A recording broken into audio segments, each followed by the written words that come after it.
Buenas, ¿se ve mi presentación? Ya, ¿qué tal? Me dicen, para empezar,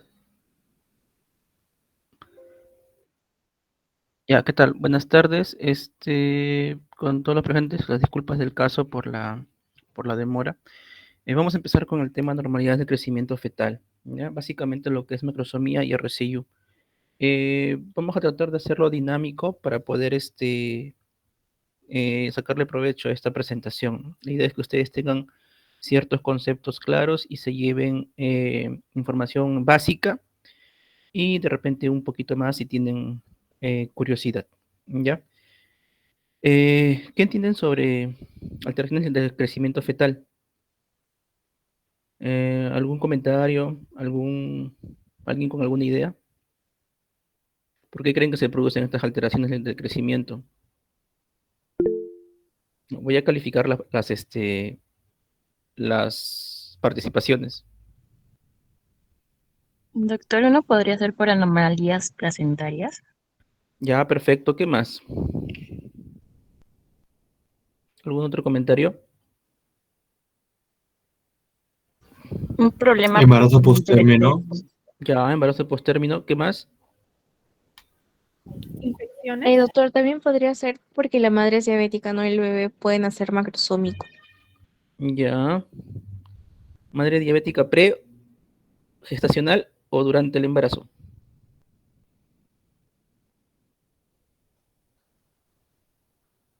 Infecciones también muy bien. Ya, todas esas dudas, esas preguntitas a veces que tenemos, vamos a tratar de dilucidarlas ya en esta presentación. A ver, empezamos.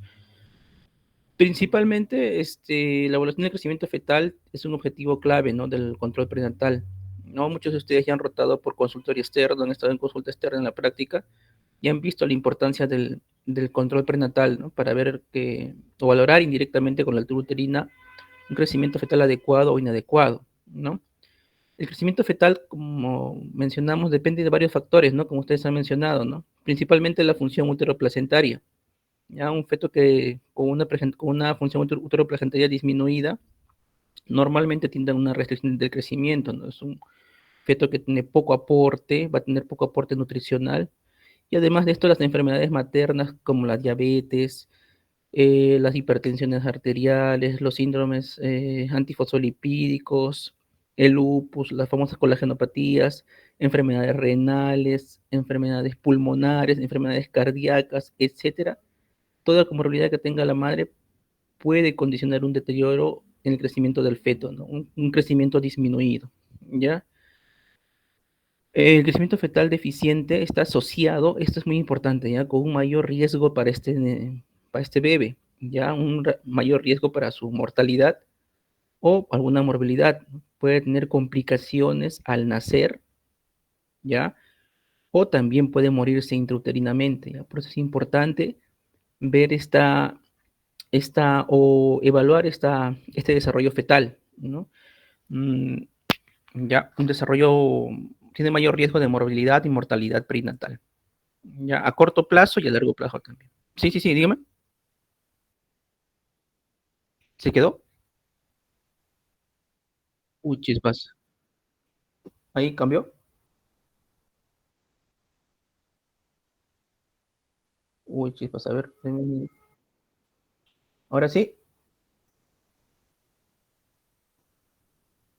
A ver. ah, me- Ahí se ve, ¿no? Ya. Entonces, el crecimiento fetal mayor a pergentil 90, ecográficamente se va a determinar grande para edad gestacional, ¿no? Pero ya cuando nace ese bebito, ya va a ser un bebito macrosómico, cuando ya lo pesan en una balanza, ¿no? Entenderán que dentro del útero hacemos una estimación ecográfica del peso fetal, ¿no? Por eso en las conclusiones ecográficas habrán visto que es un peso estimado fetal, ¿no? No es un peso ya real, ¿no? Ya cuando nace el bebito lo ponen en la balanza y lo pueden pesar.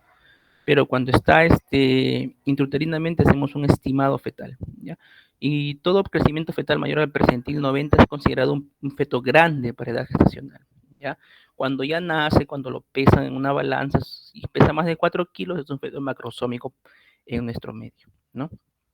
Este crecimiento fetal se asocia a mayores anomalías en el parto y una morbilidad neonatal aumentada, ¿ya? También el reconocimiento o el diagnóstico de un RCIU es una estrategia importante, ¿no?, para prevenir la muerte fetal. ¿Ya? ¿Pasó la diapositiva? Ya, entonces, el crecimiento fetal normal tiene 3 fases, ¿no?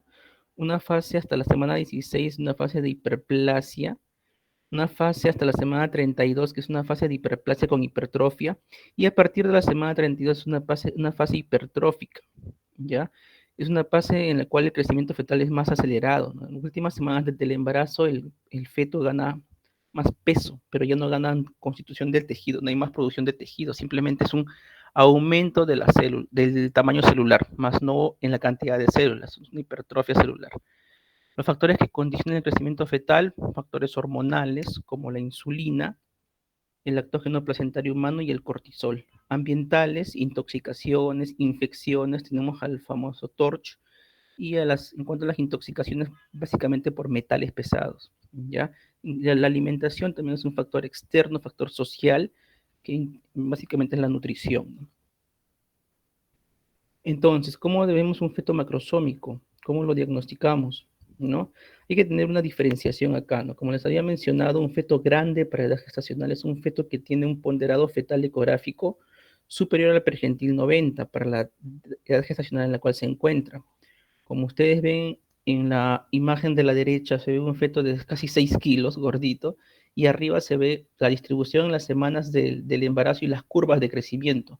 Entonces, si el feto está entre estas dos curvas del pergentil 10 o el pergentil 90 para cada edad gestacional, es un feto adecuado, ¿no? Si es un feto por encima del pergentil 90, es un feto grande para edad gestacional, sin llegar de repente a ser macrosómico, ¿no? El concepto de macrosomía ya lo tenemos al momento del nacimiento del feto, ¿no? Si este fetito pesa más de 4 kilos en una balanza, estando fuera del útero, lo consideramos macrosómico, pero si está más del pergentil 90, lo consideramos como un feto grande para edad gestacional intrauterinamente, ¿ok? Ese concepto es bastante importante y tienen que tenerlo claro, ¿ya? Entonces, las causas básicamente de este crecimiento fetal incrementado, básicamente se pueden dar por diferentes mecanismos, ¿no?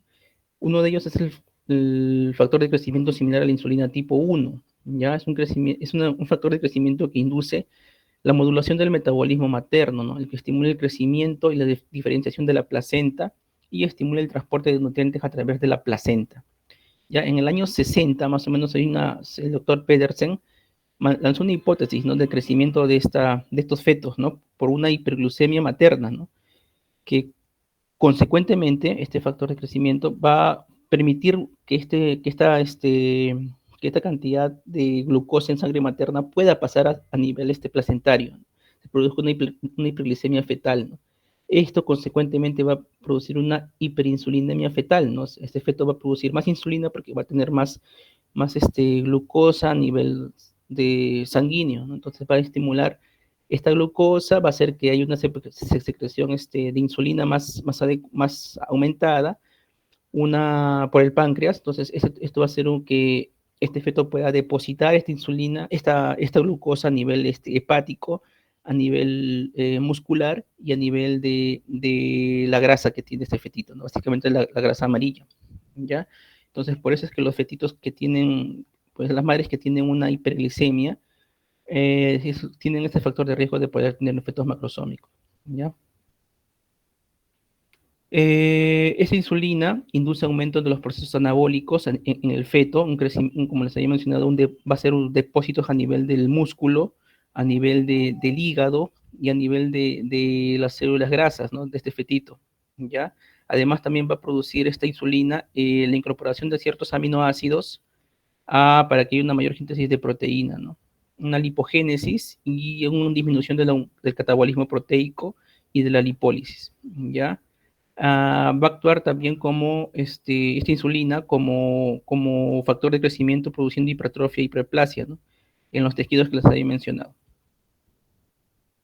Entonces, hay una propuesta nueva en la cual refieren que no solamente la insulina o la glucosa puede intervenir en el desarrollo de de estos fetos macrosómicos, ¿no? Actualmente se piensa que ciertos ácidos grasos también pueden pasar a nivel de la placenta y al igual y ciertos aminoácidos, y estos pueden activar un aumento de la insulina, ¿no? Esta insulina aumentada por la glucosa previamente condiciona que estos aminoácidos y estos ácidos grasos libres puedan traspasar la barrera placentaria y producir un aumento en este feto, ¿no? O sea, esta hipótesis refiere que no únicamente la glucosa va a ser el factor,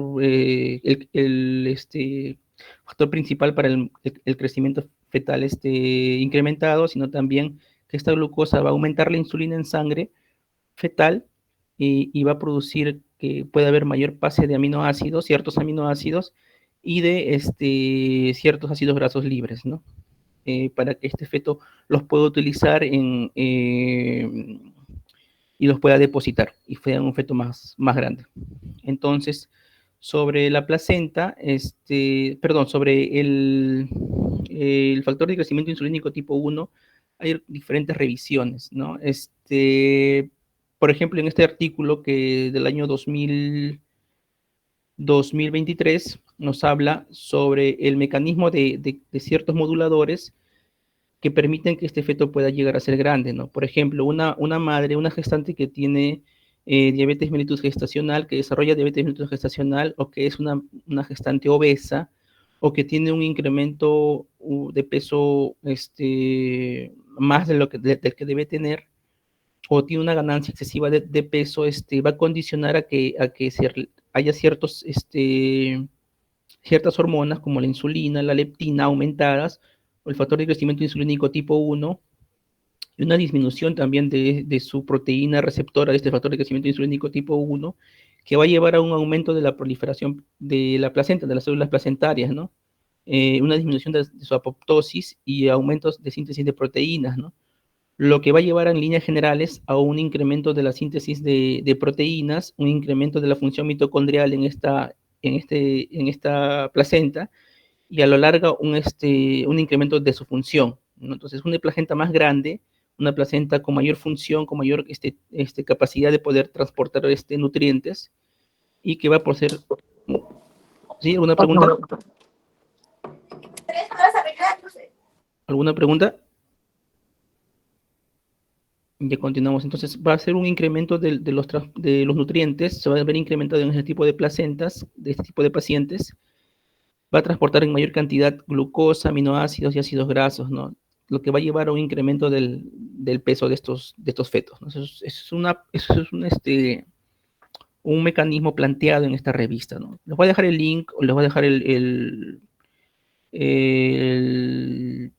artículo más adelante si lo quieren revisar con mayor profundidad, ¿no? Pero en líneas generales es como les menciono, ¿no? También, por otra parte, hay una diferencia, ¿no? Entre, por ejemplo, mujeres que tienen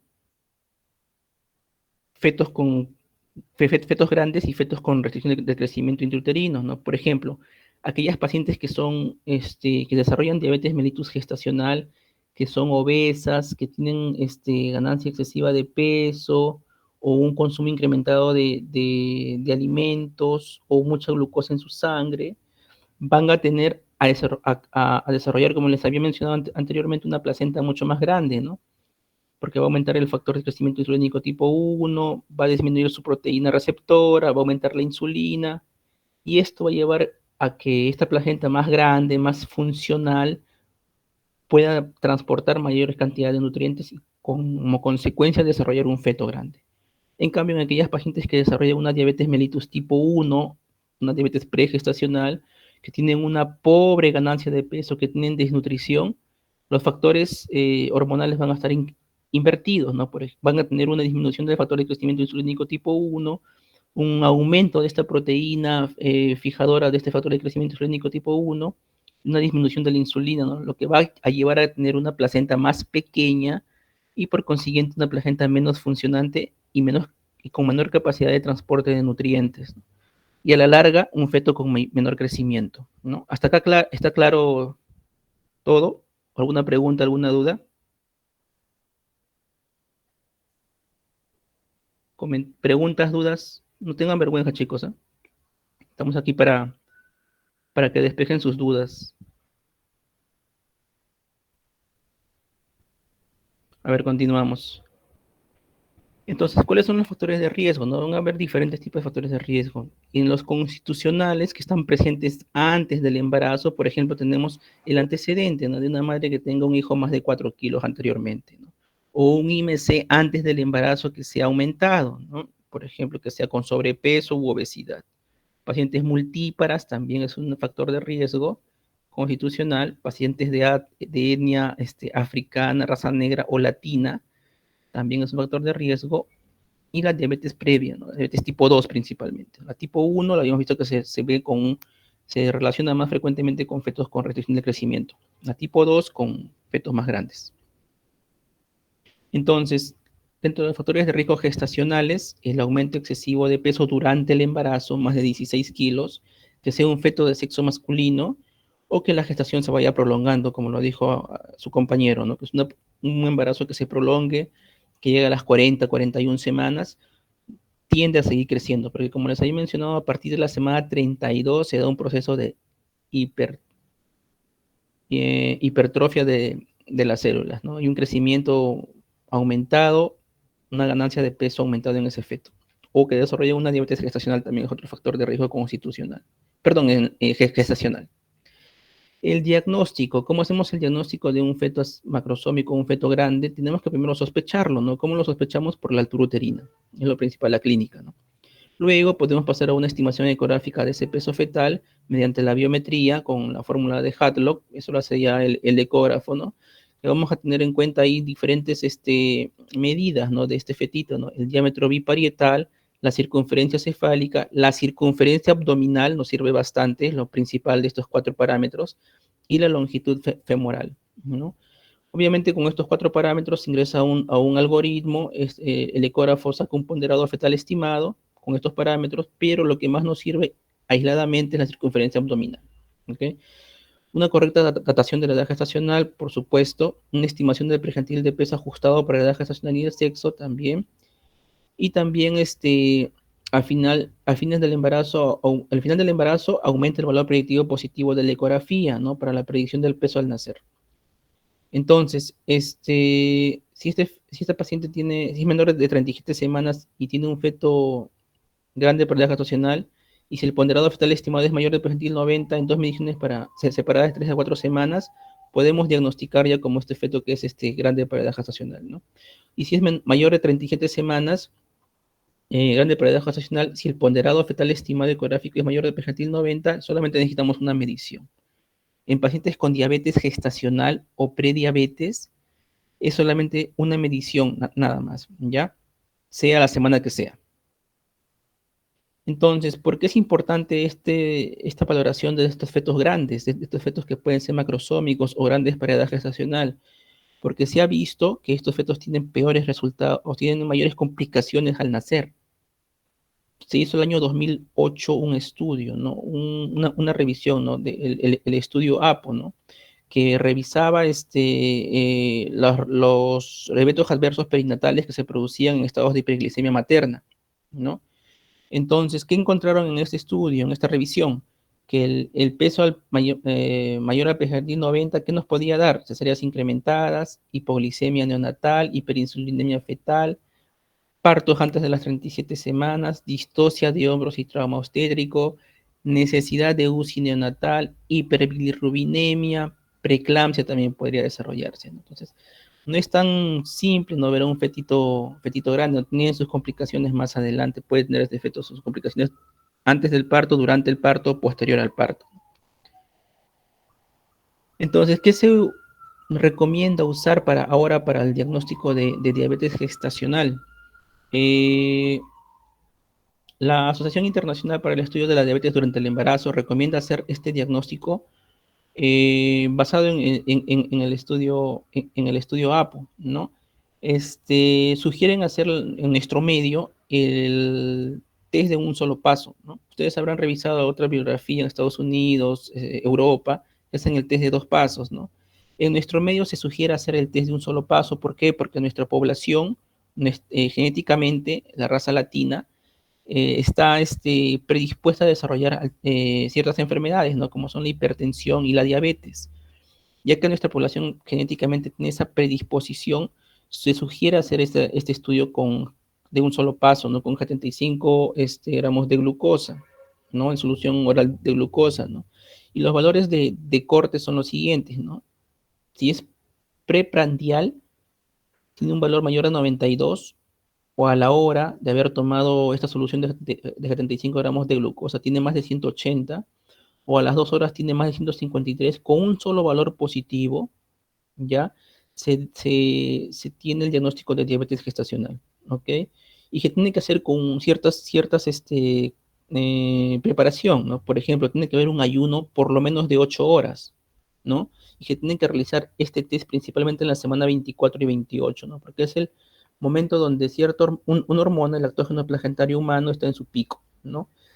¿En qué pacientes se tiene que hacer este test antes de la semana 28? En aquellos pacientes que tengan factores de riesgo o tengan antecedentes. Por ejemplo, una paciente que tenga 2 partos previos, sea por cesárea o parto vaginal de fetos más de 4 kilos, o un parto previo de más de 4 kilos, que sea de raza negra, que tenga signos de hiperinsulinemia, ¿no? Acantosis nigricans, obesidad, hirsutismo, que sea de raza negra, sobrepeso u obesidad. Si tienes una paciente que tiene factores de riesgo de hiperinsulinemia o antecedentes clínicos, el test de tolerancia a la glucosa no se tiene que realizar la semana 24 o 28, sino desde más antes, ¿no? Puedes hacerlo desde la primera consulta. Entonces, las complicaciones que puede tener este feto materno, podemos llevarlos como maternas o fetales, ¿no? Dentro de las maternas, el parto instrumentado, una cesárea, lesiones perineales, los desgarros, las hemorragias posparto principalmente por atonía, ¿no? Porque es un útero que va a estar distendido por un feto que es muy grande, ¿no? O en el peor de los casos, una ruptura uterina. En las complicaciones fetales, la distocia de hombros principalmente, ¿no? Es un feto que no puede salir el hombro anterior, ¿no? Durante el parto. Lesiones del plexo braquial, Duchenne, Kuncle, fracturas que puede haber a nivel clavicular, incluso de fémur, hipolisemia fetal principalmente, porque este feto está acostumbrado a un estado de hiperglicemia, ¿no? Una hiperglicemia materna que hace que este feto obtenga un estado de hiperglicemia, está acostumbrado a tener mucha glucosa en sangre, tiene mucha insulina en su sangre, ¿no? Entonces rápidamente consume esta glucosa una vez que se dio el parto, rápidamente consume esta glucosa y llega a estar en un estado de hipolisemia fetal, ¿no? Asfixia también puede haber como consecuencia de esta distocia de hombros o parálisis cerebral en el peor de los casos si esta asfixia es prolongada. Ya, complicaciones neonatales, como les había mencionado, hipoglicemia, policitemia, hiperbilirrubinemia, asfixia perinatal, Apgar bajo, síndrome de estrés respiratorio, más frecuencia y estancia en UCI y una mortalidad perinatal. ¿Ok? En la infancia y posterior a la infancia, ¿qué puede llevarnos a qué tiene mayor riesgo estos niños que han nacido con sobrepeso o son macrosómicos? A obesidad, a tener resistencia a la insulina, a tener diabetes tipo 2 principalmente, en general un síndrome metabólico, a desarrollar más hipertensión arterial, incluso afectaciones cardíacas. ¿Hasta aquí alguna pregunta?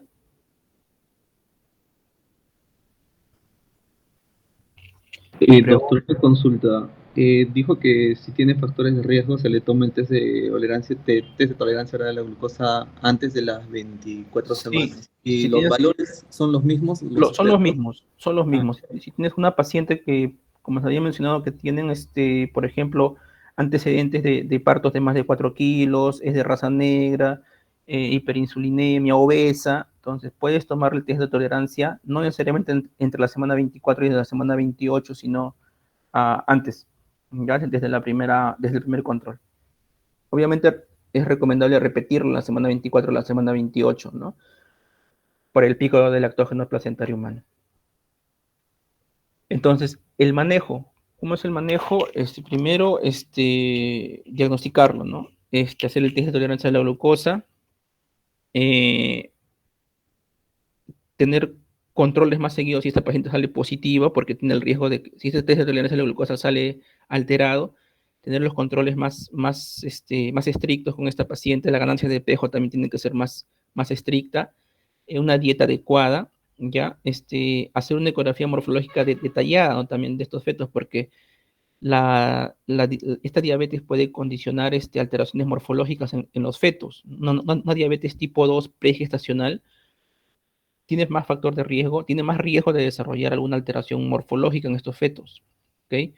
Entonces, se tiene que hacer el seguimiento de acuerdo a cómo va yendo la curva de crecimiento de la altura uterina o la curva de crecimiento fetal. ¿Ya? Se puede hacer un control ecográfico cada 4 semanas o cada 3 semanas, valorando el ponderado fetal ecográfico, y también hacer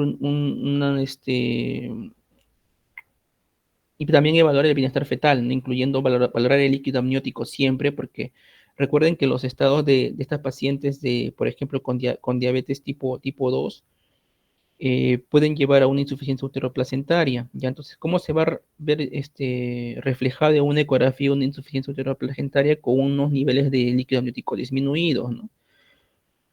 Pueden haber polidramnios inicialmente y llegar a un oligodramnios posteriormente, ¿no?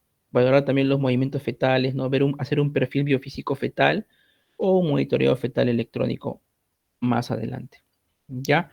El manejo, hay que hacer, como les había mencionado, el seguimiento obstétrico, ver si es grande paredad gestacional o si es un feto macrosómico, probablemente. Si es grande paredad gestacional aisladamente, no requiere más seguimiento adicional se puede hacer una ecografía nuevamente la semana 38, la semana 39 para valorar, finalizar el embarazo, ¿no? Si es que se acerca mucho a los 4 kilos. En nuestro medio, obviamente, ¿no? Eh, los fetos grandes para edad gestacional deben tener ecografía de control de crecimiento la semana 38 hasta la semana 39. En caso si el feto es más de 4 kilos 500, eso es en España, ¿no? El protocolo de Barcelona, ¿ya? O pesa más de 5 kilos, se debe terminar el embarazo a la semana 39 en cesárea, ¿ya? Si es menos de 4 kilos, perdón, si es más de 4 kilos y menos de 4,500, se podría inducir el parto, refieren ellos, ¿ya? Pero en nuestro medio, en el Perú, más de 4 kilos, va cesárea todos los partos, normalmente, ¿ya? Y si está entre 3,800 y 4 kilos, se puede intentar el trabajo de parto, ¿ok? Obviamente con ciertas condiciones de un parto que evaluando bien a la paciente, ¿no? Por ejemplo, si ha tenido una cesárea previa, 3,800 ya no es una indicación de darle chance de parto, ¿no? Si ustedes han revisado, atención de parto en cesárea previa, 3,500 es el punto de corte para poder dar chance de parto vaginal, ¿no? Ya, ¿hasta acá alguna pregunta? ¿Algún comentario? ¿Alguna duda?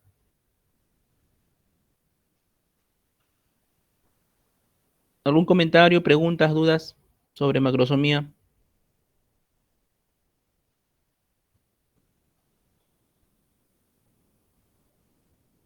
A ver, vamos a preguntar.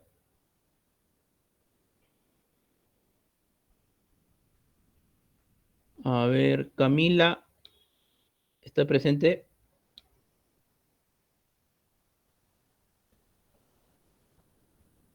Sí, doctor. ¿Alguna pregunta? No, todo claro.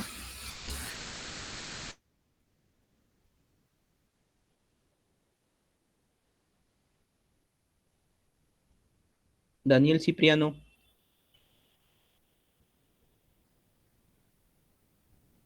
¿está presente?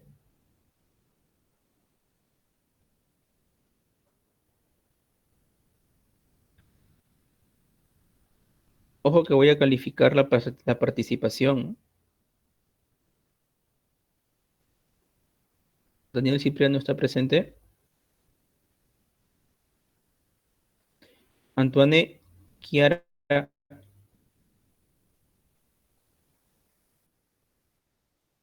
por ahora todo claro, ¿ya? Mm, Jefferson Mujica,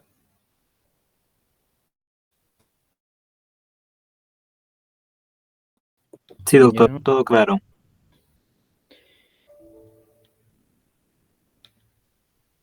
Ya, entonces, vamos a pasar a la parte de lo que es restricción de crecimiento intrauterino.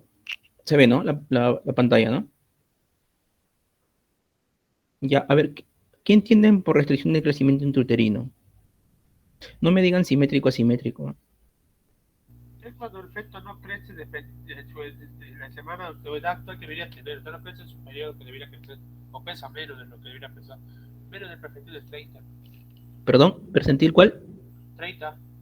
30. ¿Alguien más? ¿Algún otro comentario? Por favor, Antoine, te voy a pedir que a los que estén interviniendo los apuntes en una hojita y me los puedas enviar después, por favor. Gracias. ¿Algún otro comentario? ¿Otra idea de lo que es restricción de crecimiento intrauterino?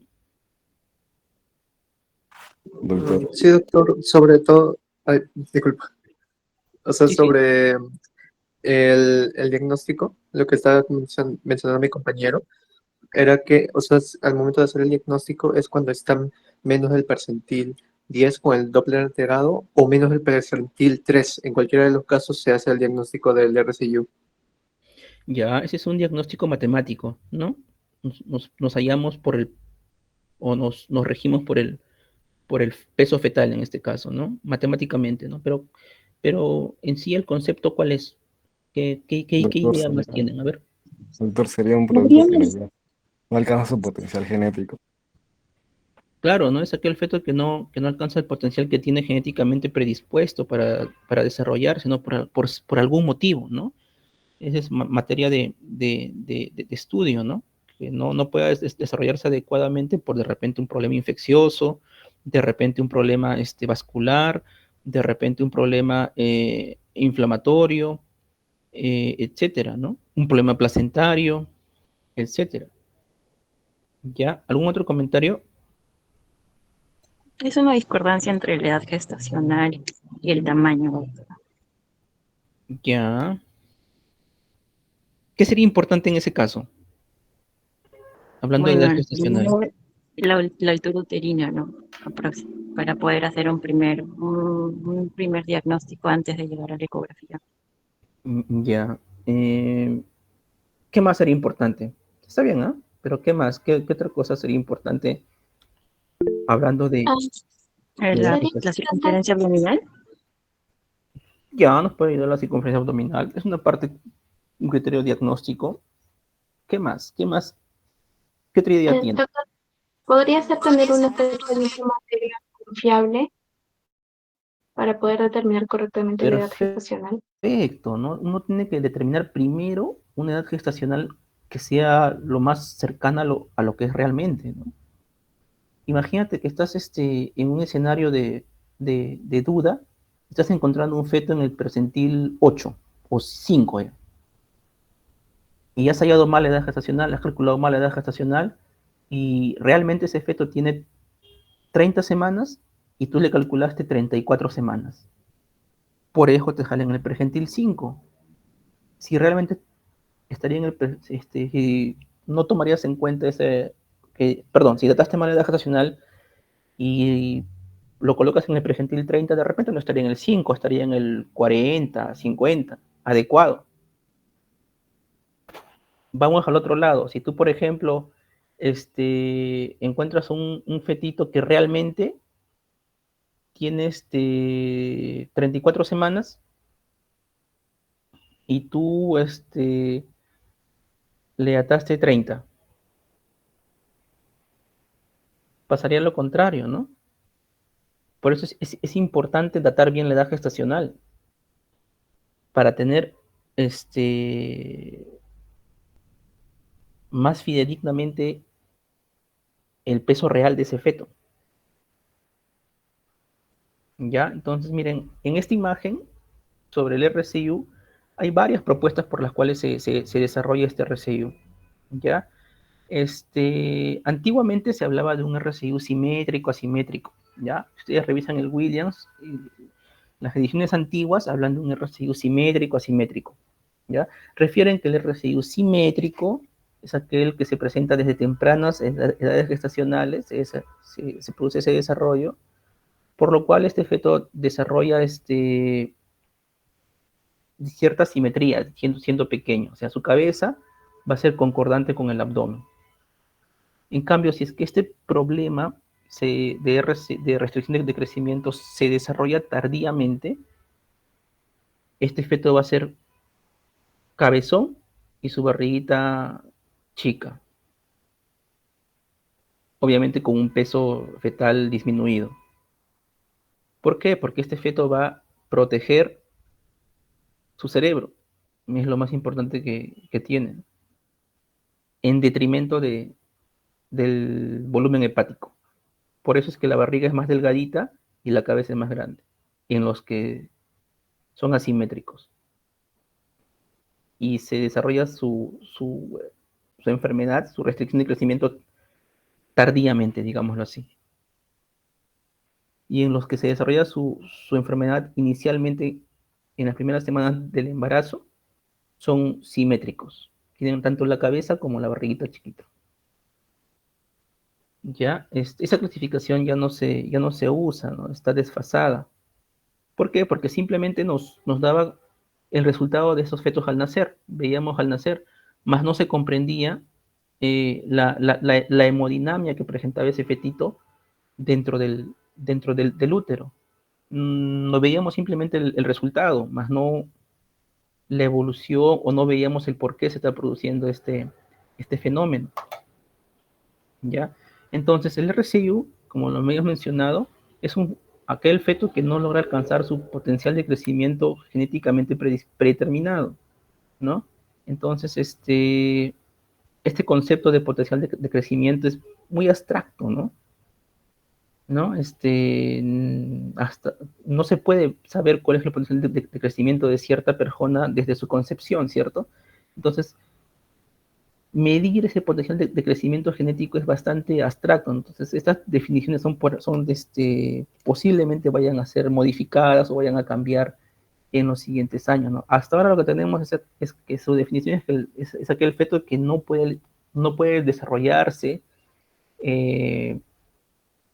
no puede desarrollar todo su potencial que tenía genéticamente predeterminado en su crecimiento, ¿ya? Es un concepto hipotético esto de potencial de crecimiento, ¿ya? La Organización Mundial de la Salud refiere que un feto pequeño al nacer es aquel que pesa menos de 2,5 kilos, ¿ya? Un feto, nosotros los ginecólogos llamamos fetos pequeños para edad gestacional, aquel feto que está en el ponderado ecográfico fetal, que tenga un peso entre el pergentil 10 y el pergentil 3, ya para la edad gestacional, pero con una hemodinamia fetal conservada, ya que tenga un Doppler normal.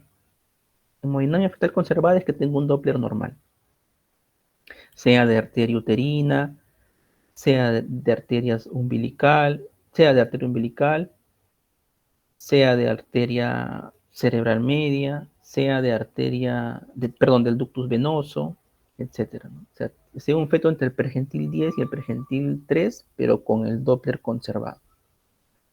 Y RCU, aquel feto que tenga el ponderado fetal ecográfico menor al pergentil 10, o aquel que tenga el peso fetal estimado entre el pergentil 10 y el 3, pero con alguna alteración de la hemodinamia fetal, es decir, un Doppler alterado. Sea arteria uterina, sea arteria umbilical, sea arteria cerebral media, sea la relación que hay entre la cerebral media y la umbilical, etc. Todo feto que esté entre el pergentil 10 y el 3 con alteración de su hemodinamia, es decir, con el Doppler alterado, es un feto con RCU. Hay grados de RCU, que se va a mencionar más adelante, ¿ya? O aquel feto que tiene el pergentil de peso menor al 3, para su edad gestacional, también es un feto ya directamente con RCU. Así no tenga alteración hemodinámica. Si ya está menos del pergentil 3, ya es un feto con RCU. ¿Ok? Entonces, hay que distinguir, ¿no? Entre PEG y RCU, ¿no? El crecimiento fetal, como les menciono, es dinámico, ¿ya? Requiere múltiples observaciones a largo tiempo para ver este crecimiento fetal, ¿no? Porque, como les voy a mencionar más adelante, puede haber un crecimiento fetal que esté adecuado en las primeras semanas hasta la semana 30, digámoslo así, y posteriormente puede haber un deterioro de ese crecimiento fetal. ¿Ok? ¿Ya? El peso fetal se debe determinar mediante la biometría y nuestro mejor aliado es la ecografía. ¿Ya?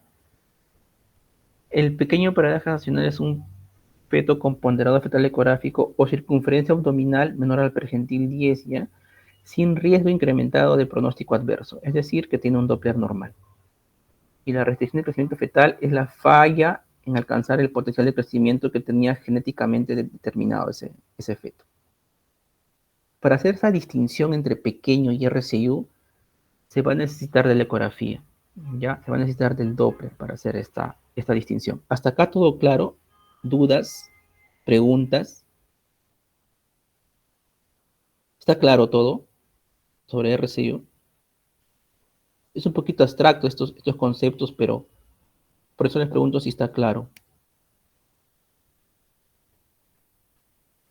Entonces, recuerden que esos conceptos de simétrico, asimétrico, ya no se usan, ¿no? Porque nosotros debemos evaluar cómo está el estado del feto intrauterinamente. Ese es el objetivo del estudio ecográfico que se hace y el diagnóstico del RCU. ¿Por qué? Porque se ha visto, se ha determinado, mediante observación y evaluación de múltiples estudios, que estos fetos que crecen menos, que tienen un crecimiento deteriorado, disminuido, tienden a tener resultados adversos perinatales peores. Incluso hay casos que puede haber muerte fetal intrauterina, al igual que en la macrosomía, en pacientes con diabetes. ¿Por qué? Principalmente por un grado de insuficiencia uteroplacentaria. No hay un aporte adecuado en estos fetos con restricciones de crecimiento intrauterino, no hay un aporte adecuado de flujo sanguíneo, de nutrientes, de eliminación de toxinas. Esa placenta está funcionando inadecuadamente, que le va a permitir o le va a producir que ese feto no crezca adecuadamente, no se desarrolle en un ambiente adecuado de oxigenación ni de nutrientes. ¿Ok? Miren, en esta imagen, me había olvidado, en esta imagen, a ver, puntero. Ya, ¿ven mi cursor? A ver, vamos a preguntar.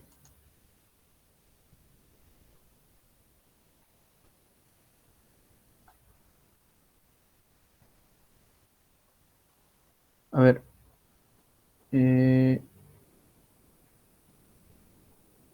Gabriel Mijael Trinidad, ¿está? Sí, doctor. ¿Ves a ver, en esta imagen ¿qué diferente ves en esta imagen? Es una imagen de la circulación uterina a nivel de la arteria espiral. ¿Qué diferencias ves?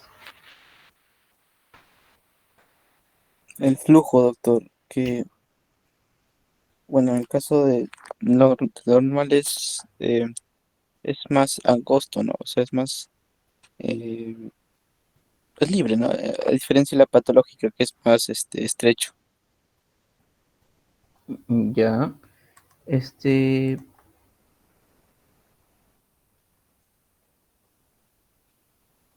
Heidi Asconia, Sí, doctor. ¿qué ves en esta imagen? ¿Qué diferencias ves? Bueno, la comparación que están haciendo entre lo normal y lo patológico de lo que miraríamos del RCU. Ya, miren chicos, en esta imagen están comparando digámoslo así, una invasión y una remodelación de la arteria espiral comparado en un embarazo normal y un embarazo con cierta patología placentaria. ¿Ya? Recuerden la circulación, ¿no? Arteria uterina, arteria arcuata, arteria radial y al final la arteria espiral. ¿no? Que va a tener su remodelación en un embarazo. Esta arteria espiral normalmente durante el embarazo pierde su capa muscular, ya pierde su capa muscular y se produce una dilatación de esta arteria. Disminuye su resistencia también a nivel de sus paredes porque pierde esa capa más muscular. Ya, en cambio, miren en un embarazo normal, lo que está en color plomo son las vellosidades coriales, ¿no? Que van a llegar a ser la circulación fetal más adelante. Ya, y lo que está en rojo es la remodelación de la arteria espiral. Ya, esos son los vasos uterinos. Entonces, en un embarazo normal lo que tiene que haber es un aumento de este calibre de esta arteria espiral. Como aumenta ese calibre, el flujo también de sangre va a ser menor en cuanto a velocidad, pero mayor en cuanto a cantidad. Se va a tener una menor velocidad de flujo, por lo tanto va a ser un flujo más lento, pero en mayor cantidad, lo que va a condicionar que hay un buen intercambio, que hay una buena permeabilidad o hay una buena distribución de nutrientes y de gases, oxígeno principalmente, a nivel de las vellosidades coriales.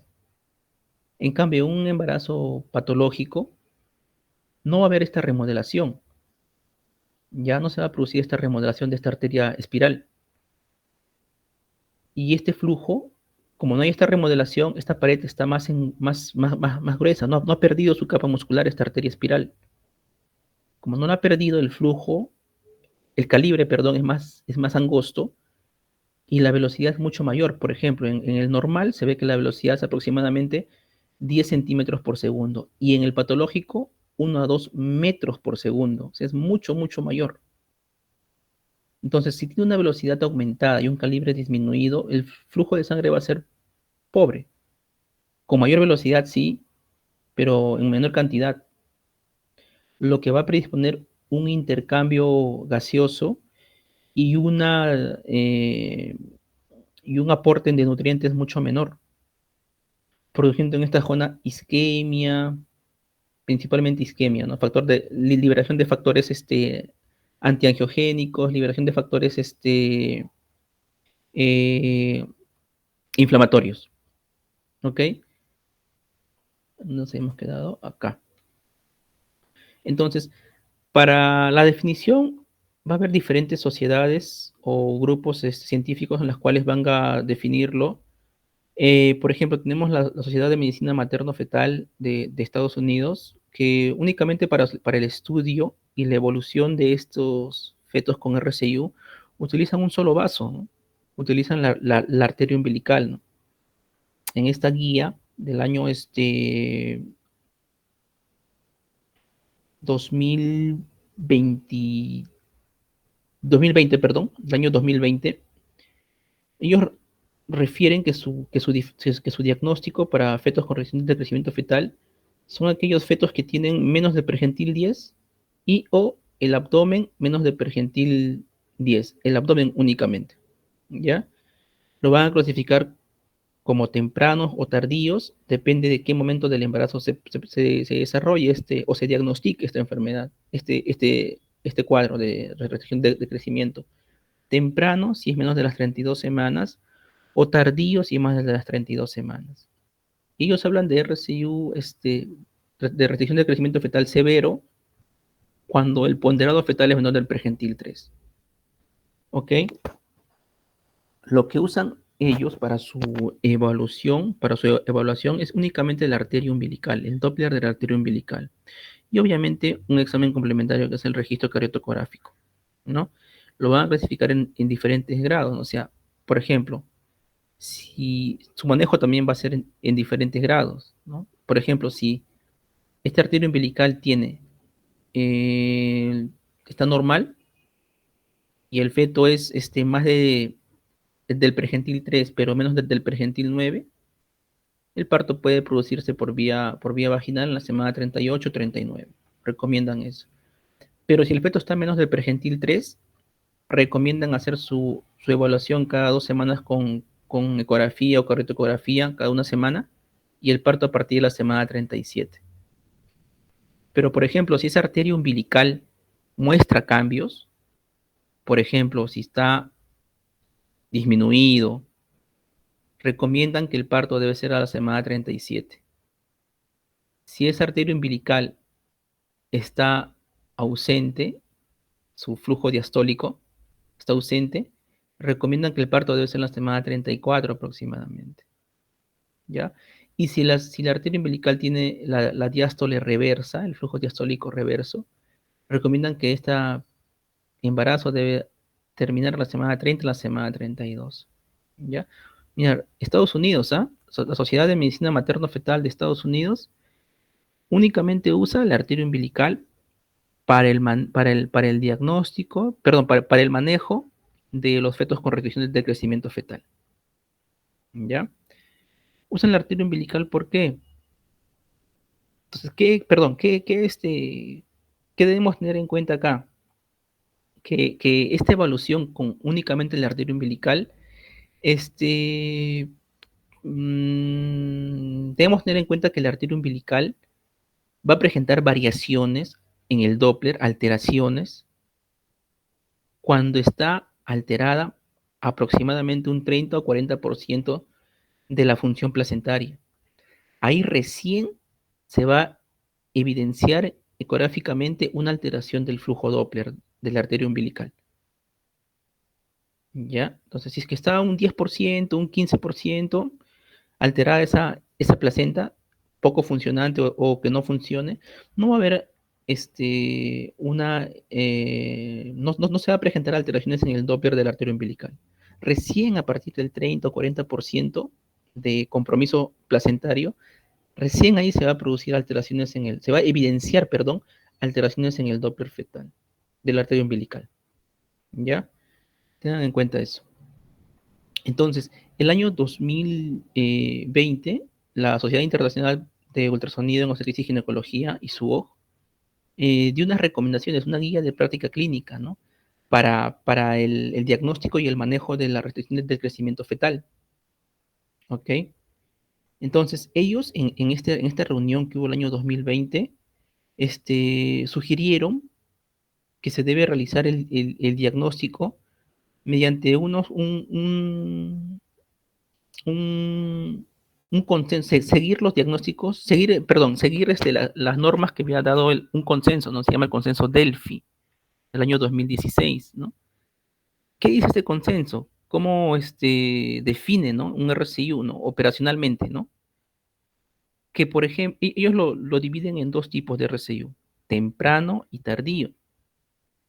El punto de corte va a ser 32 semanas, ¿ya? Menos de 32 semanas es un RCIU temprano. Más de 32 semanas es un RCIU tardío. Si se diagnostica antes de las 32 semanas, temprano. Si se diagnostica después de las 32 semanas, tardío. Ya, el temprano, ya, tiene que haber un peso estimado fetal o una circunferencia abdominal menos del pregentil 3, ¿ya? O un flujo diastólico de la arteria umbilical alterado. ¿Ya? Flujo diastólico ausente de la arteria umbilical. O puede haber también diferentes evaluaciones de diferentes vasos. Miren, acá entra ya es la arteria uterina. En cambio, para el RCIU tardío, más de las 32 semanas, también, ¿no? El peso fetal estimado menos del pregentil 3 o la circunferencia abdominal. Y además, dos o tres de los siguientes acápites, ¿no? El abdomen o el peso fetal estimado menor al pregentil 10, el abdomen o el peso fetal estimado con 2 cuartiles que estén disminuidos de la ecografía anterior en comparación con la ecografía anterior, o un índice cerebroplacentario menor al pregentil 5, ¿ya? Es decir, ya en este consenso se evalúan más vasos, eso quiero que tengan presente, que se evalúan más vasos y que hacen un análisis mucho más, digámoslo así, profundo de la hemodinamia de este feto. No se restringen únicamente a la arteria umbilical, como lo hacía la Sociedad de Medicina Materno-Fetal de Estados Unidos. Sea el peso que sea menor al percentil 3, pero ya tiene que haber una alteración del Doppler, si se dan cuenta. ¿Ya? Entonces, ¿va a haber diferencias entre el RSI de inicio temprano y tardío? Sí. Por ejemplo, en el tipo de características, el temprano, ¿cuál va a ser el reto, ¿no? En el temprano, el manejo. ¿Por qué? Porque se produce tempranamente, ¿no? Se produce antes de las 32 semanas. Entonces, acá tenemos que tener en cuenta, tenemos que valorar muy bien en qué momento se debe terminar la gestación, ¿no? No es lo mismo que nazca un feto a la semana 31, por ejemplo, o que nazca a la semana 35, 36. Las complicaciones de la prematuridad van a ser mucho mayores en aquellos fetos que tienen residuo temprano y requieren terminar el embarazo. ¿Ya? En cuanto a la prevalencia, el temprano, aproximadamente un 30% y el tardío, un 70%. ¿No? Las semanas de presentación, antes de las 32 semanas el temprano y el tardío más de las 32 semanas. ¿Ya? Ecográficamente, ¿qué encontramos? En los tempranos, fetos pequeños, muy pequeños, y en los tardíos no necesariamente tienen que ser fetos muy pequeños, ¿ya? En la ecografía Doppler, en el temprano, hay diferentes alteraciones en diferentes vasos. Nos pueden ayudar para hacer el diagnóstico y el seguimiento. Pero en el tardío, principalmente vamos a estar con la arteria cerebral media. Entonces, ¿qué pasa acá fisiopatológicamente? Los fetos con RCIO temprano están expuestos a un ambiente de hipoxia y de hipoxia crónica desde semanas muy iniciales del embarazo por la alteración placentaria que puedan tener. Entonces, como estos fetos están expuestos a un ambiente hipóxico crónicamente, se han adaptado mejor a este ambiente hipóxico. ¿Ya? A diferencia de los fetos con restricciones de crecimiento tardío, ¿no? Que no se alteran muy bien, no se adecúan muy bien a los ambientes hipóxicos que pueden presentarse tardíamente. Entonces, ¿qué hacen estos fetos? Si se presenta esa alteración tardíamente, luego de las 32 semanas, tienden a haber una mayor concentración de sangre o llevan más sangre a nivel cerebral. Por eso hay una redistribución de este flujo sanguíneo, ¿no? A nivel cerebral. O sea, protegen el cerebro. ¿Ya? El perfil biofísico puede ser en el temprano anormal y en el tardío también, no hay mucha diferencia. En cuanto a los trastornos hipertensivos del embarazo, son más frecuentes en los tempranos.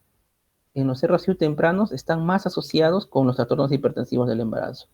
Los tardíos no están muy frecuentemente relacionados con los trastornos hipertensivos del embarazo.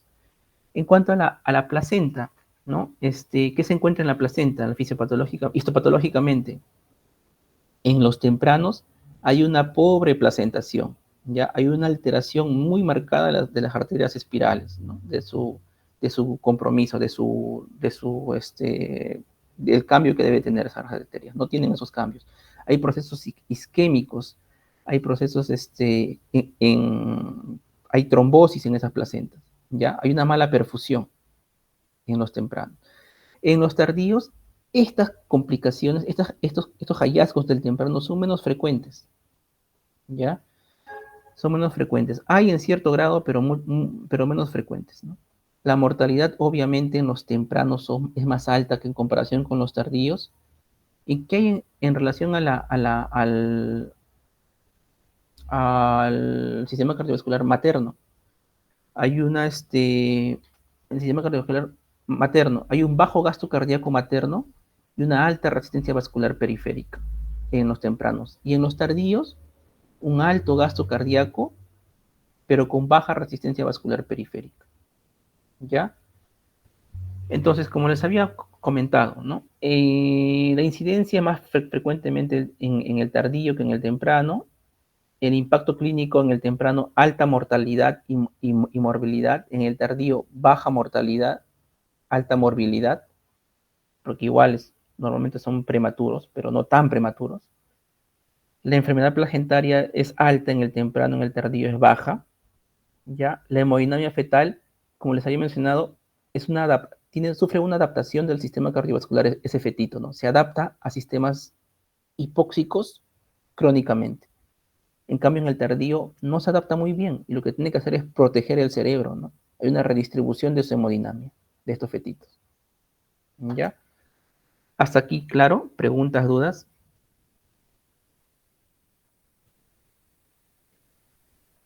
Continuamos. ¿Y por qué es importante estudiar el RCIU?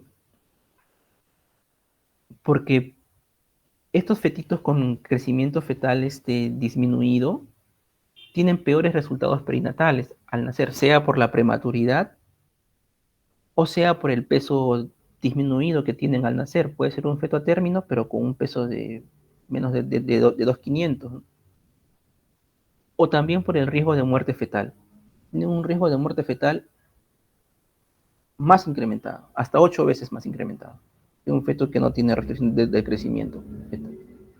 ¿Ya? Entonces, ¿el objetivo cuál es? Disminuir esta mortalidad perinatal, ¿no? Diagnosticándolo tempranamente o hacerle un seguimiento adecuado, ¿no?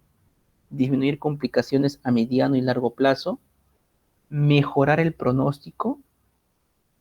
¿Cómo se mejora ese pronóstico? Haciendo una identificación antes del antenatal, ¿no? Entonces, para esto, ¿qué tenemos que hacer? Primero, sospecharlo. ¿Cómo lo sospechamos? Evaluando la altura uterina, ¿ya?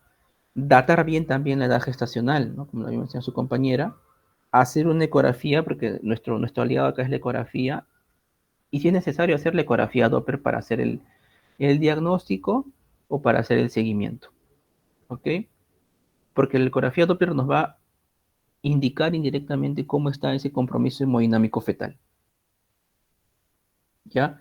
Factores de riesgo que tienen estas pacientes con RCIU, por ejemplo, embarazos múltiples, ¿no? Puede haber una restricción de crecimiento de uno de los fetos, y el otro está creciendo normal. Es lo que se llama un RCIU selectivo para un solo feto, ¿no? La preeclampsia, ¿ya? La preeclampsia es primo hermano del RCIU, van de la mano. Pacientes con hipertensión crónica, con enfermedades renales, ¿ya?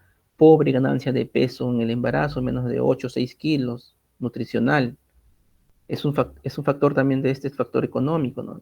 Es un factor social.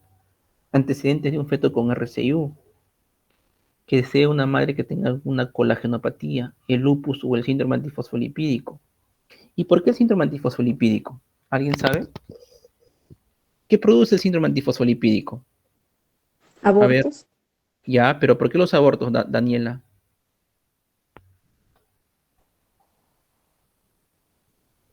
Daniela Norma, ¿por qué produce Sí, abortos sí, el síndrome antifosfolipídico? ¿Quién dijo abortos? Está bien, ¿ah?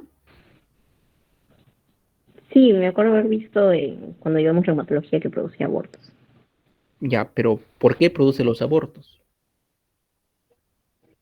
¿Saben alguien o tiene alguna No, esa idea? parte sí no me acuerdo. Los anticuerpos, Por doctor, trombosis, generaban doctor. daño placentario. Ya, ¿qué más?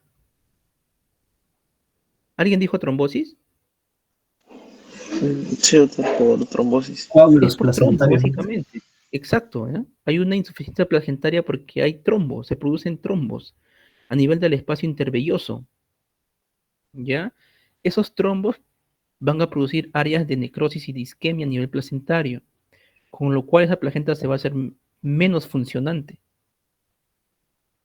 ¿ya? Y puede llevar a un feto con RCIU más adelante. Obviamente tiene su más riesgo de abortos, ¿no? Eso sí es conocido. Ya, el lupus también, ¿no? En general las enfermedades que le dicen colagenopatías, ¿ya? Consumo de sustancias también, de algunos medicamentos, de drogas, tabaco, alcohol, ¿ya? Pacientes con diabetes, básicamente diabetes tipo 1, ya, por el crecimiento placentario disminuido, ¿no? Una placenta más pequeña en aquellas pacientes que tienen diabetes tipo 1, como lo vimos en las diapositivas iniciales, ¿no? Pacientes con alteraciones tiroideas, ¿no? Hipertensas crónicas, enfermedad renal crónica, etcétera, ¿no? Todos esos son factores de riesgo para RCIU, ¿ya? En cuanto a las causas fetales, fetos con anomalías cromosómicas, alguna malformación congénita, infección intrauterina, el TORCH, ¿ya? Gestaciones múltiples, como nos había mencionado en el RCIU selectivo, ¿ya? Enfermedades maternas, enfermedades crónicas, desnutrición, sustancias, fármacos, ¿no? Fármacos alcohol, drogas, etcétera. Factores ambientales, metales pesados principalmente, un mal control prenatal y también la constitución materna, ¿no? Mujeres muy delgadas que pesen menos que tengan un IMC menos de 18, ¿ya? Eh, Causas placentarias, esto es lo más importante, ¿no? La mayor cantidad de casos que se da de restricción de crecimiento fetal es por una alteración placentaria, ¿ya? Hay una invasión trofoblástica normal. ¿En qué caso se da esto? En preeclampsia, ¿no? Que puede llevar a insuficiencia uteroplacentaria. Esta invasión trofoblástica va a ser anormal y va a ser un remodelamiento de las arterias espirales pobre o muy disminuido, que va a llevar a una placenta insuficiente para el feto. No es suficiente esa placenta para, para darle los nutrientes o hacer el intercambio gaseoso que necesita ese feto para un crecimiento adecuado. Esa es la causa principal del RCIO, las causas placentarias. La más frecuente, perdón. Infartos placentarios como el síndrome antifosfolipídico, algunas patologías del cordón umbilical, ¿como cuáles? A ver,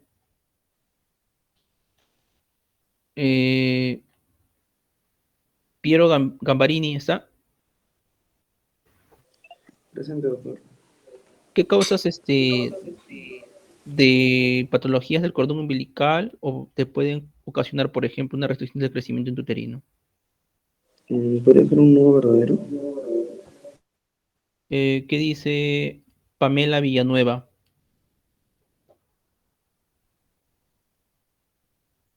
¿Está Pamela Villanueva?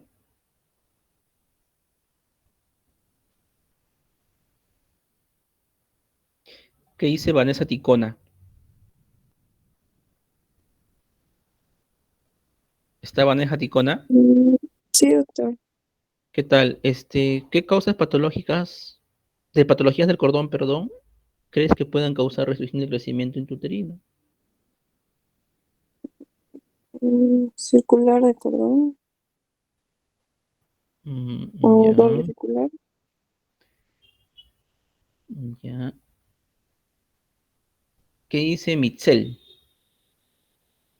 Doctor, cuando en lugar de haber dos arterias en una vena es solamente una arteria, también podría causar restricción de crecimiento. Ya. ¿Qué dice Lucila Pilar Cruz? Lucila. ¿Está Lucila?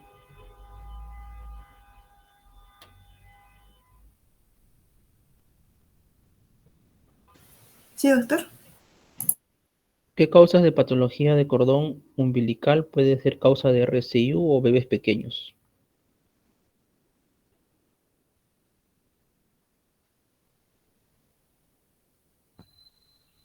¿Alguna idea?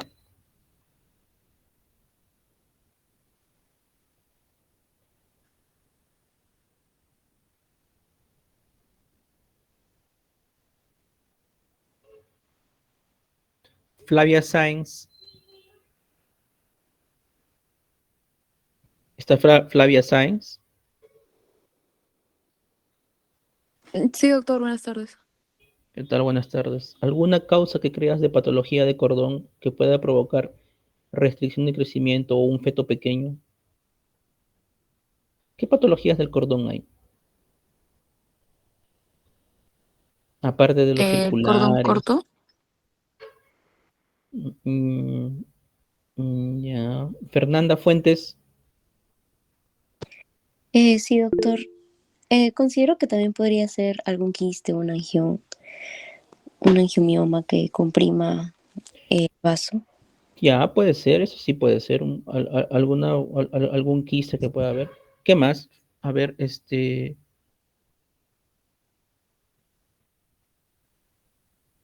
Brenda, Rosana.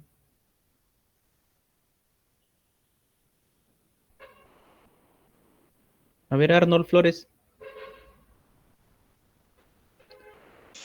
Sí, doctor, en un embarazo múltiple, monocoreal monoamniótico, me parece que el síndrome de transfusión feto-fetal podría estar relacionado. Ya, puede ser, sí, sí. Un embarazo múltiple. Puede ser una transfusión feto-fetal. Puede producir un feto más pequeño que el otro. Una restricción selectiva de crecimiento, ¿sí? Piero Gamberini. Doctor, ¿también puede ser dónde está insertado el cordón? O sea, si es que se Perfecto, a lleva ver, insertado, por cuénteme eso. ejemplo, a nivel marginal, ¿no? Al borde de la Claro, placenta. las inserciones anómalas del cordón, marginales, velamentosas, pueden producir sangrado y una restricción de crecimiento fetal. Sangrado crónico, reiterativo, que pueden producir una restricción de crecimiento fetal. O puede haber una zona de cicatrización en esa zona de la inserción anormal del cordón. ¿Ya? Entonces, las patologías de cordón, principalmente la inserción velamentosa del cordón. ¿Ya? Las placentas previas también pueden causar restricción de crecimiento por los sangrados que puede producir. Ambientales, como les había mencionado, la altura, pueden producir fetos pequeños, no necesariamente restricción de crecimiento fetal. Exposición a metales pesados, a tóxicos o radiaciones también. Entonces, lo principal en esto de la restricción del crecimiento fetal es la placenta, ¿no? Esta es una fotografía de una placenta normal, la figura del lado A, y la figura del lado B es la fotografía de una placenta, de una irrigación placentaria a nivel de las arterias espirales, de una paciente que tiene patología a nivel placentario, ¿no? Hay una revista, la revista se llama Placenta, una revista que estudia únicamente la placenta, que se ve, por ejemplo, en la figura A, que hay una redistribución o una vasculatura normal, ¿no? Una gran cantidad de vasos pequeños, y en la figura B, una disminución de esa vasculatura, ¿no? A nivel en el caso de una paciente con una alteración o una enfermedad placentaria, ¿no? Llámese sea una preeclampsia o sea una colagenopatía. Entonces, ¿por qué se da esto, no? ¿Por qué puede llevarnos este problema placentario a, a- a desarrollar un feto con restricción del crecimiento fetal? ¿Ya? ¿Por qué? Porque el hecho de que esta placenta sea insuficiente, no hay una buena remodelación de la arteria espiral y no hay una buena entrada a nivel de las vellosidades coriales, no hay una buena aporte de nutrientes y de oxígeno a este feto, hace que este feto no pueda crecer, ¿ya? Básicamente, ¿por qué? Porque esta placenta va a ser una placenta insuficiente, va a sufrir una disfunción placentaria. Hay múltiples niveles. Por ejemplo, van a tener las vellosidades mal formadas. Esas vellosidades coriales van a estar mal formadas, como les había presentado en la primera imagen. Acá. Si bien es cierto que lo principal es la remodelación de la arteria umbilical, cuando no se da esta remodelación, el flujo es tan fuerte, tan grande, a ese nivel, que va a deteriorar estas vellosidades, impidiéndole su función adecuada. Por lo tanto, llevando un aporte sanguíneo de nutrientes y de oxígeno en mucha menor cantidad que en un embarazo normal, donde ese remodelamiento adecuado condiciona una menor velocidad y un mayor aporte. Por lo tanto, estas vellosidades son bien irrigadas, llevando por consecuencia una mejor cantidad de nutrientes y de oxígeno, ¿ya? Entonces,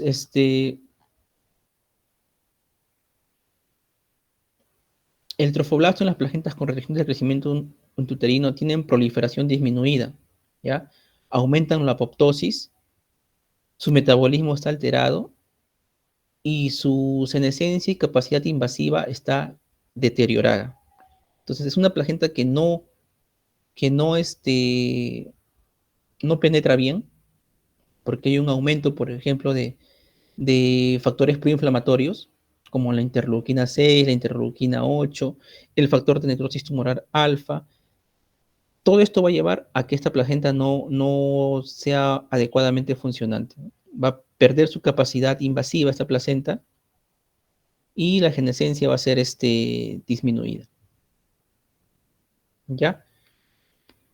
Entonces, ¿cuál es la evolución de estos fetos con RCIU?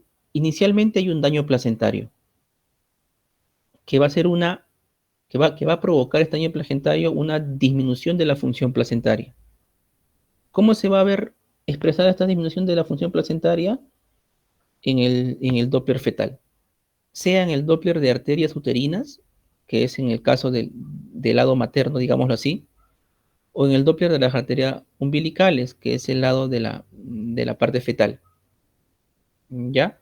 Y eso nos va a llevar a una disminución de crecimiento desde un inicio del embarazo, ya predispuesto este feto. ¿Ya?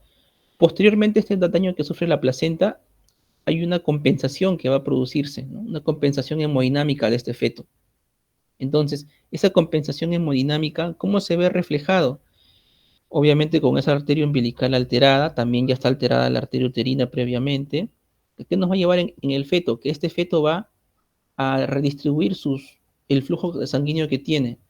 Va a llevar una mayor cantidad de sangre a nivel de la arteria cerebral media, a nivel del cerebro, para proteger ese órgano, que es el órgano principal del feto, el cerebro.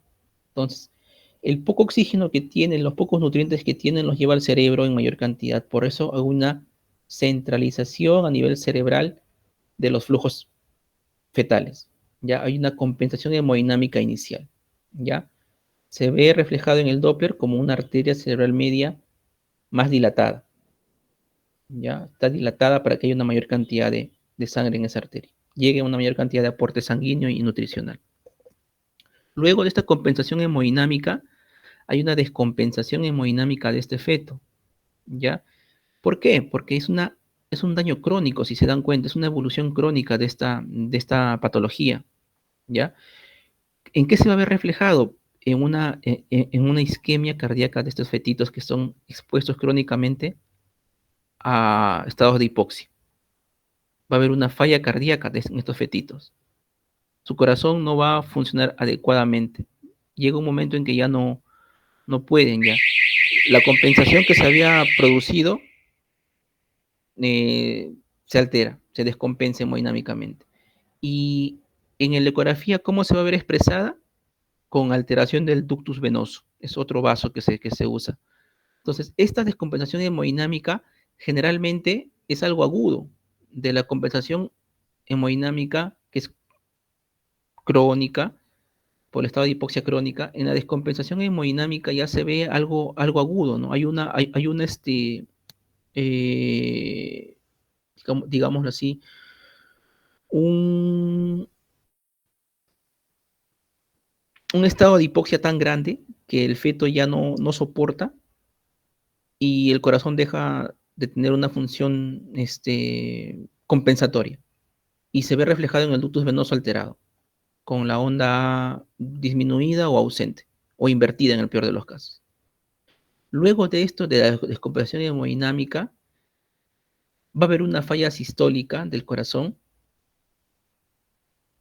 que se va a ver expresado con una cardiotocografía, el famoso monitoreo electrónico fetal, o un perfil biofísico anormal, que si esto no se maneja adecuadamente puede llevar a muerte del feto o un daño cerebral, o un daño severo de este fetito, ¿ya?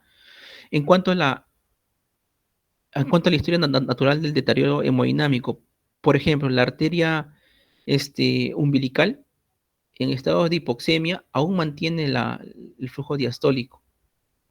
En un estado de hipoxia puede estar ausente o invertido, pero en un estado de acidosis ya está invertido normalmente. Esto nos refleja un grado de un compromiso placentario bastante marcado. O sea, primero hay un estado de hipoxemia fetal crónica, luego hipoxia y recién al final es la acidosis. Es acá en los momentos de la acidosis, en cuando el deterioro hemodinámico es más marcado en el Doppler y también en la cardiotocografía, ¿no? En el monitoreo fetal, donde se pueden ver desaceleraciones persistentes, prolongadas, que básicamente si no se actúa rápido pueden llevar a la muerte fetal.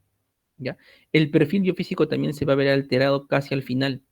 Entonces, recuerden, estos dos exámenes, cardiotocografía y perfil biofísico fetal, casi siempre son expresiones de un estado fetal bastante comprometido.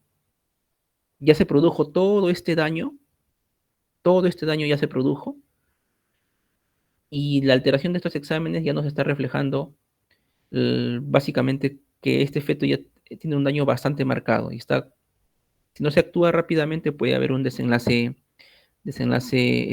adverso severo o fatal, en el peor de los casos. ¿Ya? En el ductus venoso, que es otro vaso, se tiene que evaluar básicamente la onda A, que es la onda de la función cardíaca, ya del llenado contracción isovolumétrica auricular. Entonces, si este vaso tiene la onda alterada, es un vaso predictor de acidosis. Es un vaso de que nos predice una alta sensibilidad de que este feto se encuentre en acidosis, cuando la onda A está invertida. El riesgo de muerte fetal es bastante marcado, ¿ya? Entonces, ¿cuál es el manejo del RCIU? ¿Cómo se maneja? Va a depender de la edad gestacional y del estadio clínico en el que se encuentre, ¿no? ¿Qué entendemos por estadio clínico? El compromiso hemodinámico de este feto. ¿Cómo está este fetito? Si está con una redistribución de flujos, que está ya con una falla cardíaca inicial, con una falla cardíaca bien marcada, notoriamente marcada, ¿ya? El manejo va a depender de cuál sea el momento, la edad gestacional y del estadio clínico en el que se encuentra ese feto, ¿ya? Entonces, ¿qué podemos hacer para, digámoslo así, disminuir el riesgo de que se pueda desarrollar una insuficiencia placentaria por una preeclampsia, por ejemplo, que es el factor de riesgo más asociado a RCIU? Hacer una evaluación multiparamétrica, ecografía ossetica confiable, un Doppler confiable, descartar TORCH, descartar preeclampsia, ¿no? Y se le puede dar aspirina a estas pacientes, ¿no? Si es que encontramos en una evaluación multiparamétrica un alto riesgo de que pueda desarrollar preeclampsia, le podemos dar aspirina. ¿Alguien se acuerda la dosis de aspirina que se da para prevención de preeclampsia? A ver, Benjamín Caja. ¿Está presente, Benjamín? Sí, doctor. A ver, la aspirina. ¿Cuánto se da de aspirina para prevenir preeclampsia?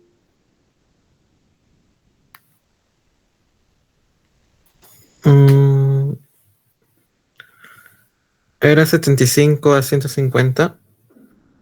A ver, ¿qué dice César Bryan?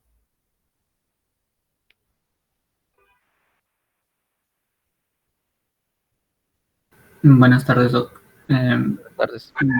De 50 a 100. 50 a 100.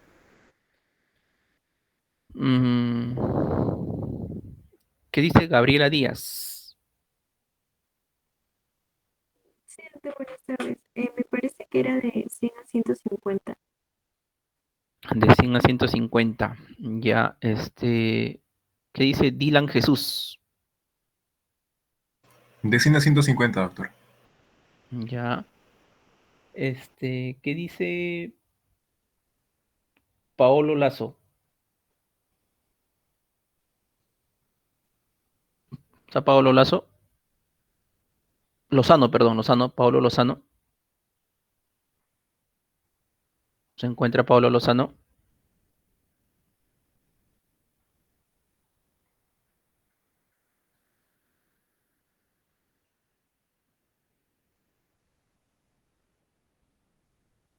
¿Qué dice Abigail? Noemí. Sí, doctor, entre las 12 y 16 semanas es de 100 a 150 miligramos diarios. Sí, ¿no? Pues básicamente esa es la dosis de aspirina que se debe dar, ¿ya? Va a depender, ¿no? De si esa paciente tiene factores de riesgo o eh, qué tan alto es ese factor de riesgo de desarrollar preeclampsia, ¿no? Se mete una calculadora, eh, los antecedentes, la presión arterial, el Doppler de las arterias uterinas, eh, si hay factores angiogénicos y antiangiogénicos también, y eso bota un resultado, ¿no? Esa calculadora bota un resultado para ver el riesgo de preeclampsia. Si es un riesgo alto de preeclampsia, lo que se recomienda dar es 150 miligramos de aspirina, ¿no? Todas las noches hasta la semana 36. Incluso ya probablemente modifiquen eso, sea hasta la semana 37, ¿ya? Pero hasta lo que tiene hasta ahora es que hasta la semana 36, 150 miligramos y el riesgo es alto de desarrollar preeclampsia, ¿ya? Ojo que la aspirina no evita la preeclampsia, ¿ya? Lo que hace la aspirina es disminuye el riesgo de que se desarrolle preeclampsia, ¿no? ¿Y qué tipo de preeclampsia es lo que, donde más se ve ese efecto de disminuir ese riesgo? Es en la preeclampsia de inicio temprano, ya antes de la semana 34.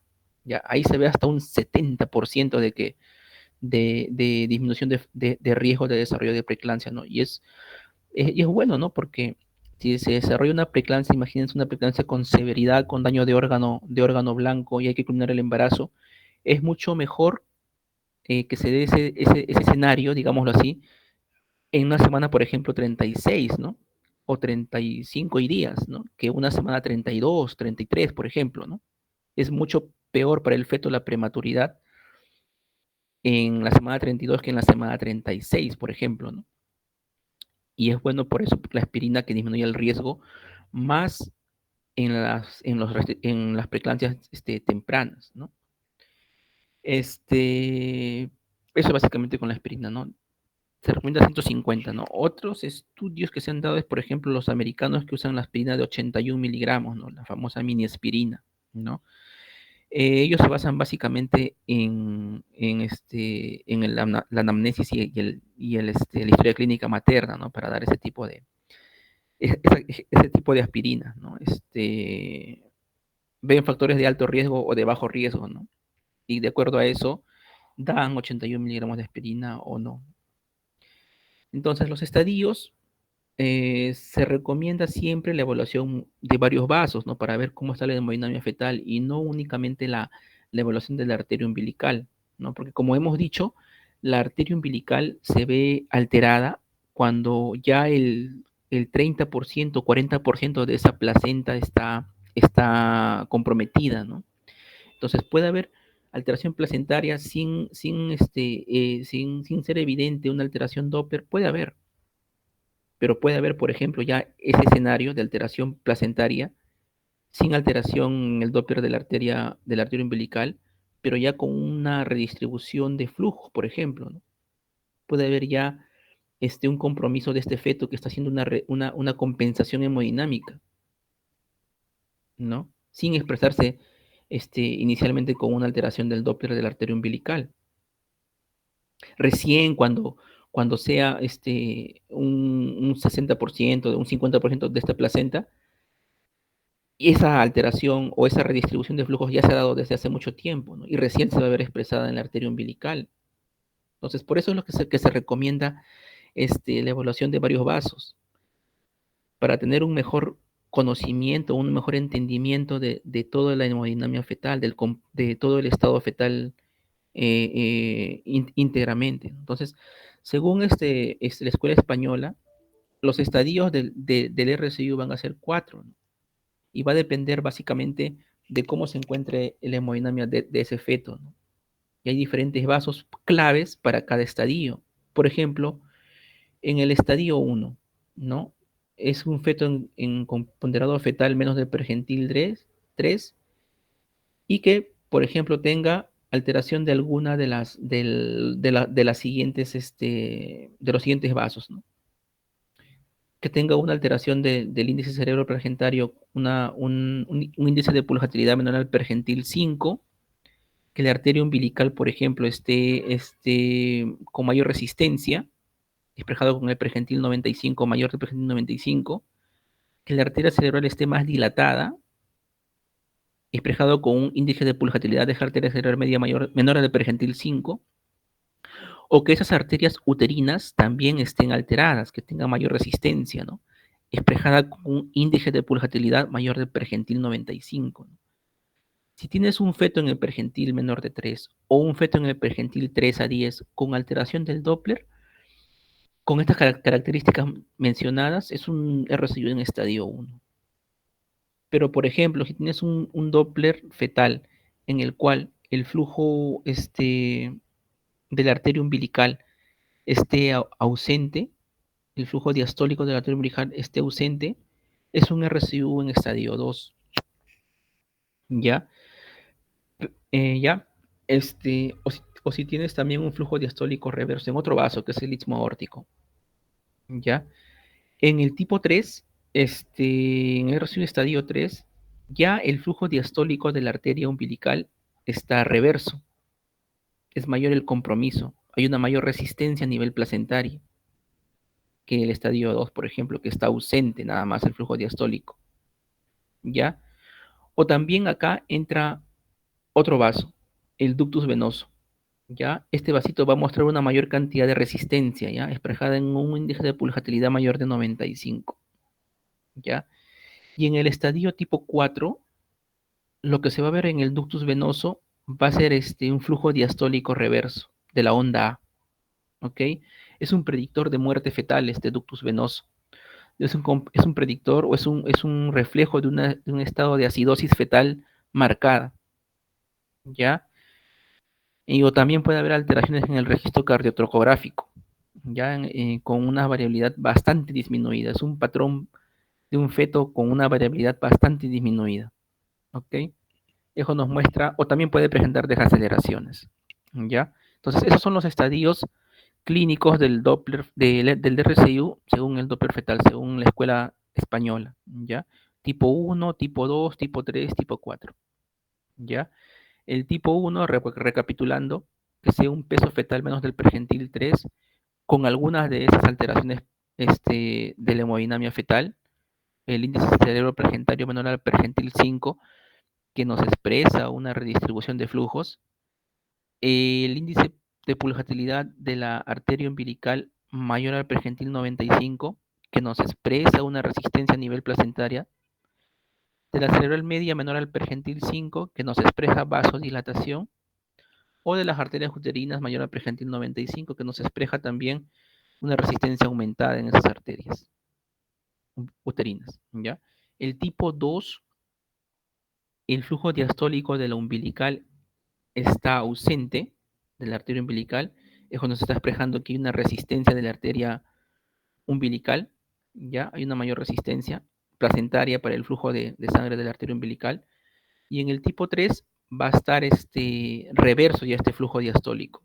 Es un compromiso que hay mayor resistencia todavía que el tipo 2 de esta arteria, de esta placenta, para el flujo de la arteria umbilical, para el retorno de esa sangre a la placenta. ¿Ya? Recuerden que en el cordón umbilical hay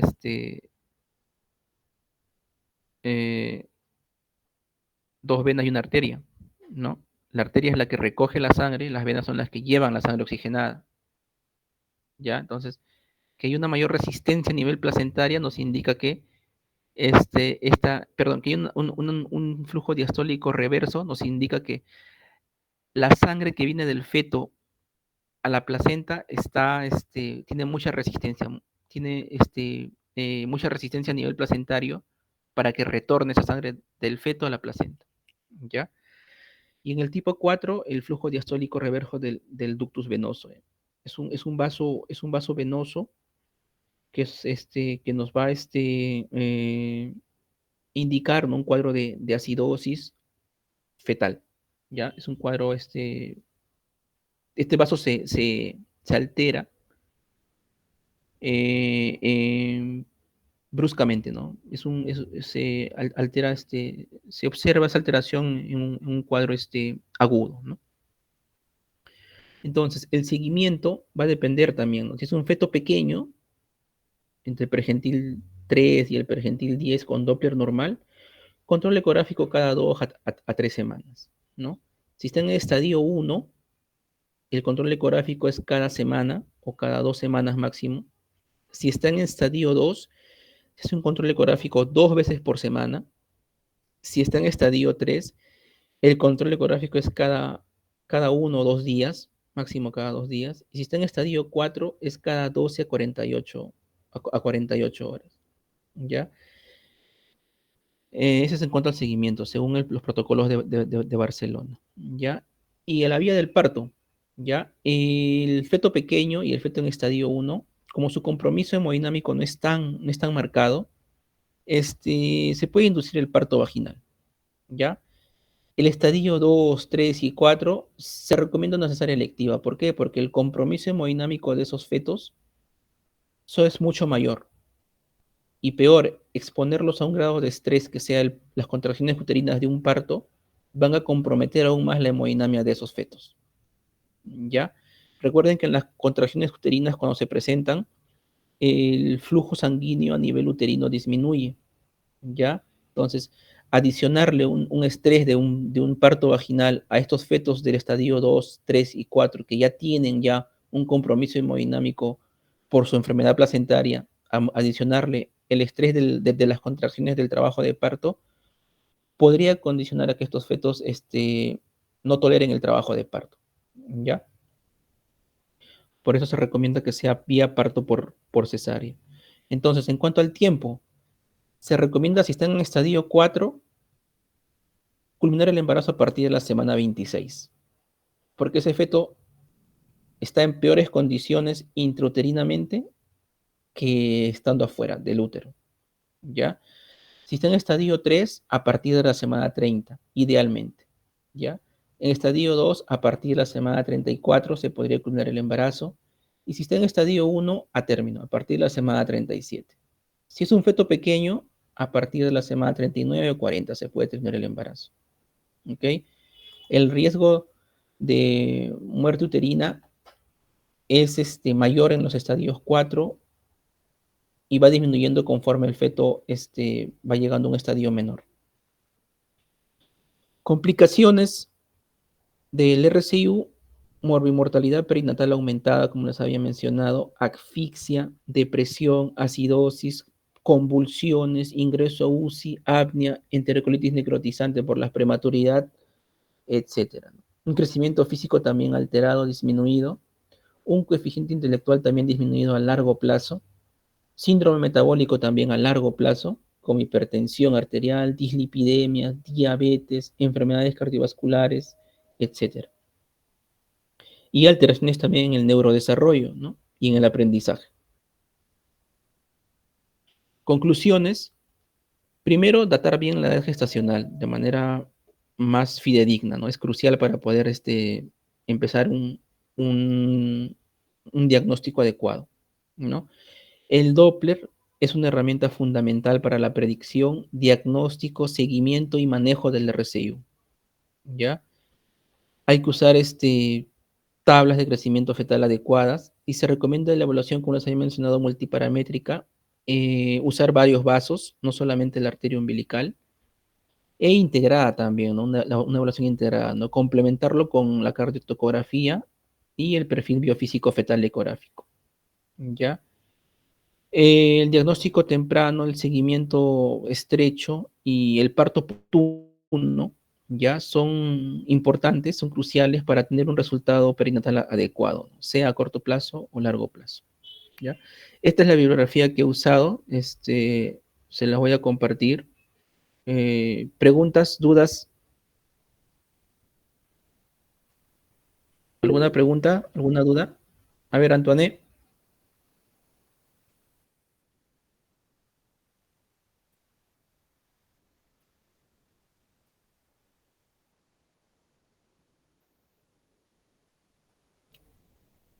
Excelente pregunta.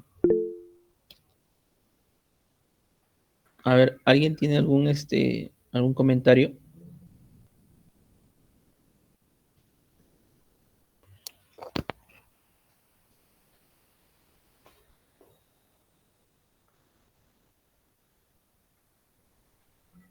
¿Algún comentario?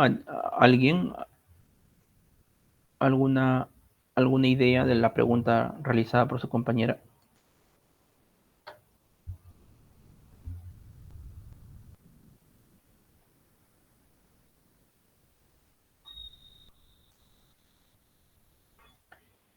Básicamente, lo que se puede realizar, si que encuentras una noxa, por ejemplo,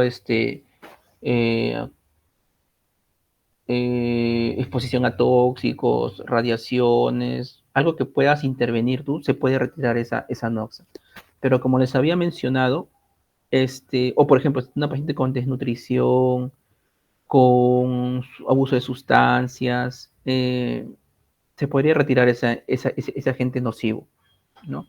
Pero como les había mencionado, las causas placentarias son las más frecuentes, ¿no? Intervenir en una placenta por ahora no se puede realizar, ¿ya? Lo que sí se puede hacer es, por ejemplo, ahí entra el tema de la aspirina. Lo que sí se puede hacer es disminuir los factores de riesgo, ¿ya? Por ejemplo, como un control adecuado de la presión arterial en pacientes hipertensas crónicas o en pacientes que tengan un problema de insuficiencia renal, que sean lo más controladas posible. En aquellas pacientes que tengan enfermedades tiroideas, también lo más controladas posibles. Que tengan lupus o que tengan alguna colagenopatía, un síndrome antifosfolipídico, lo más controlada que se puedan estar. Ya, eso es lo que se puede realizar para mejorar la función placentaria. Eso no te garantiza de que la paciente no pueda desarrollar una preeclampsia o una restricción del crecimiento intrauterino más adelante. Lo que sí va a disminuir es el riesgo, es la probabilidad de que pueda desarrollar esa enfermedad. Entonces, como les había mencionado, restricciones del crecimiento fetal casi van de la mano, casi son siameses con lo que es preeclampsia. ¿Ya? Una preeclampsia, porque se produce, la teoría más aceptada es una invasión trofoblástica anormal con la consecuente remodelación de las arterias espirales inadecuadas y por consiguiente una perfusión anormal de la placenta hacia el útero y al feto. Se puede prevenir de alguna manera o disminuir el riesgo más específicamente con aspirina. ¿Ya? Se podría mejorar, digámoslo así, en términos generales, la insuficiencia uteroplacentaria o el posible desarrollo de una insuficiencia uteroplacentaria en el futuro, se podría mejorar con aspirina. ¿Ya? Por ahora ese es el medicamento que mejores resultados ha presentado en pacientes, por ejemplo, que puedan desarrollar preeclampsia temprana, antes de las 34 semanas, ¿ya? Ahí, como les había mencionado, es hasta un 70% eficaz que disminuye el desarrollo de preeclampsia temprana. En la tardía es un poco menos, 40%, 30%, si mal no recuerdo, pero en la temprana sí, es hasta un 70%, casi un 70%, ¿ya? Otros medicamentos, por ejemplo, el calcio se ha visto que puede disminuir el riesgo de preeclampsia en aquellas pacientes que tienen dieta insuficiente en calcio. Pero en aquellas pacientes, por ejemplo, que tienen dietas que son suficientes en los requerimientos de calcio diario, no se ha visto mayor beneficio del uso del calcio. Hablan de la vitamina C, pero no hay estudios que tengan resultados. Ahora se está hablando de la metformina también. O sea, están empezando a haber estudios, incluso de medicamentos antiagregantes plaquetarios. Perdón, eh, ah, de la metformina y de anticoagulantes, ¿ya? De anticoagulantes. Están empezando a hacer estudios con metformina, anticoagulantes, para ver si es que pueden disminuir el riesgo de desarrollo de preeclampsia más adelante. ¿Ya? Y la preeclampsia, como te menciono, va de la mano así con la restricción del crecimiento fetal. ¿Ya? Eso sería por ahora lo que se tiene sobre intervención para disminuir la probabilidad de que se desarrolle insuficiencia uteroplacentaria. ¿Alguna otra pregunta?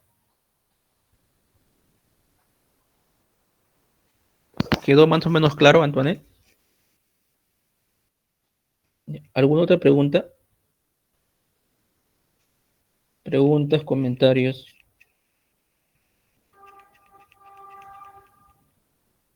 Doctor, una consulta. Sí, a ver, dime. Ese índice de pulsatilidad sale o sea, en el Doppler ya va a estar puesto para poder saber, para poder estadiar justamente el RCIU y saber a qué semana tengo que terminar el embarazo. Claro, esto ya te lo da el ecógrafo, ¿no? Acá hay que tener un punto bastante claro, ¿no? El Doppler, como saben ustedes, un instrumento, ¿no? Es operador dependiente, ¿no? Cada evaluación de cada bajo tiene sus criterios, ¿no? Para que sea lo más fidedignamente posible, lo más real, ese resultado que te dé del Doppler, ¿no? Por ejemplo, tú cuando comprimes mucho, aplastas mucho la barriga de la paciente con el transductor, puedes alterar el Doppler. Cuando comprimes la cabeza fetal, por ejemplo, puedes alterar el Doppler. Por ejemplo, cuando el feto está respirando, hace sus movimientos respiratorios, alteras el Doppler. Cuando el feto se está moviendo, tiene sus movimientos corporales, también puedes alterar el Doppler. Por ejemplo, una paciente que tiene contracciones uterinas, alteras el Doppler también con las contracciones uterinas. O sea, tiene sus requisitos para poder realizarlo adecuadamente y ese Doppler sea confiable. Esa interpretación, ese resultado, perdón, que te arroja, sea confiable. ¿Ya? Sí, lo da la máquina, ¿ya? Lo que tienen que tener claro ustedes es que en el tipo 1 hay una alteración ya de las arterias uterinas y de la arteria umbilical. Hay más resistencia en esos vasos. Y la arteria cerebral media está dilatada. Por ende, hay menor resistencia en ese vaso. La resistencia se ve relacionada con el índice de pulsatilidad. Cuando hay dilatación, ese índice de pulsatilidad es pequeñito. Cuando hay resistencia, ese índice de pulsatilidad es alto, mayor del P95. Más o menos esa es la relación que hay entre el IP y el índice de pulsatilidad y el percentil, ¿ya? Percentiles altos nos hablan de mayor resistencia. Percentiles bajos nos hablan de mayor dilatación, mayor facilidad de pase de flujo sanguíneo, mayor dilatación, ¿ya?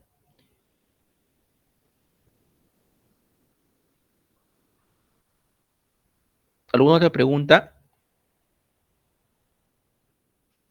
O yo pregunto. A ver, Antoine.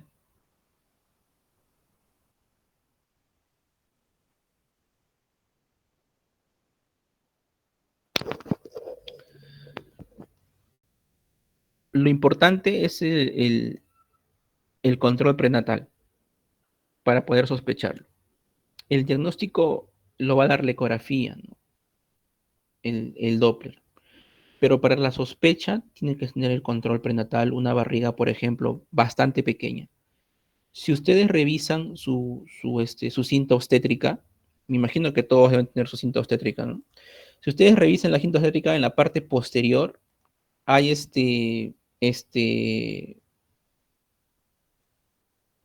edades gestacionales están distribuidas de acuerdo a la altura uterina.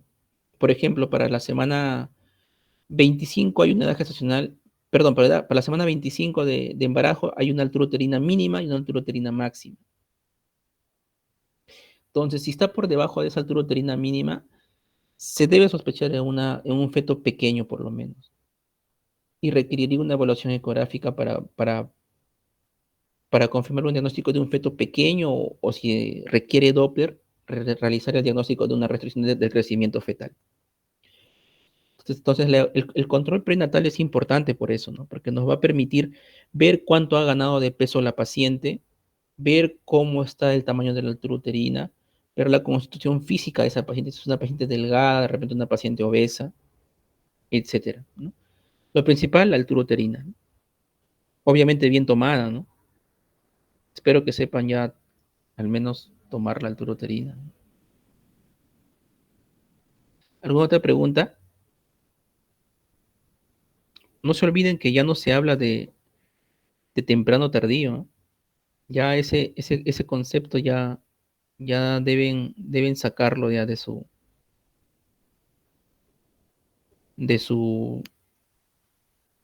cabeza, ya son conceptos antiguos, ya eso lo ve el pediatra, el neonatólogo. Ya nosotros vemos el feto intrauterinamente, ¿no? Y nos importa en ese momento intrauterinamente cómo está ese fetito, ¿no? Cómo está su hemodinamia, ¿no? Cómo están sus flujos sanguíneos a nivel de sus vasos, tanto nutricionales como sus vasos umbilicales o cerebrales. ¿Alguna otra pregunta, alguna otra duda? Aprovechen en preguntar, ¿ah? Porque las preguntas del examen las voy a mandar hoy día. Puede que salga una pregunta por acá, o un par de preguntas.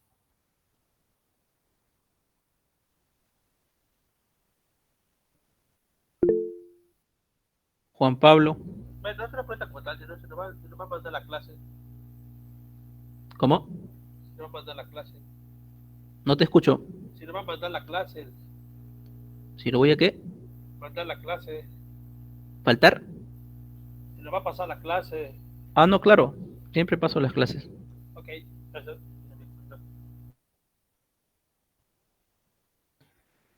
Bueno, si no hay más preguntas, las preguntas que voy a mandar van a ser con caso clínico, ¿ya? Por ahí una pregunta así ya de memoria, pero van a ser en relación a las diapositivas y a lo que se ha hablado en la presentación, ¿ya? Bueno, si no hay más, no hay más preguntas, nos estaremos viendo en una siguiente oportunidad. Hasta luego. Gracias, doctor. Hasta luego. Gracias. Hasta luego, doctor.